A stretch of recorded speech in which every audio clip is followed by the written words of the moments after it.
આજનો આ પ્રોગ્રામ તમે કયા પ્રસંગ અને કેના આધારિત ઉપર તમે કરી રહ્યા છો, તો મને જરા આપ એના વિશે વિગત આપશો.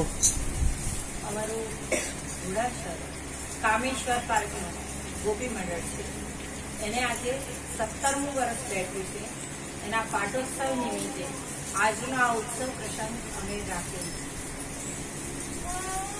અચ્છા, પાટોત્સવ નિમિત્તે તમારે જ્યારે મંડળની સ્થાપના કરી એમના એ વખતના તમારા કોઈ પ્રસંગ કે કોઈ એવું હોય તો તમે જરા એની વિગત આપશો, અને કયા ભગવાનને તમે ભજન ને એ બધું કરવાના છો એની પણ થોડી વિગત આપજો. શ્રાવણ મહિનો ચાલે છે. ઓકે. શ્રાવણ મહિનામાં જ પહેલી વખત મંડળ ચાલુ કર્યું છે, અને અમે લાલો બાલકૃષ્ણ લાલની મંડળ અમારું છે, અને લાલાના ભજન કરીએ છીએ. અને મહિનામાં 3 ભજન અમારા થાય છે, 2 અગિયારસ અને પૂનમ. અમારા મંડળમાં 25 સભ્યો છે, અને બધા બહેનોના ખૂબ સાથ સહકારથી અમારું આજે 17 વર્ષથી આ મંડળ ખૂબ સુંદર ચાલે છે. કૃષ્ણ કનૈયા સિયાવર રામ પવન સુત ઉમાપતિ બોલો ભાઈ સબ સંતન નમસ્કાર.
Hare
Krishna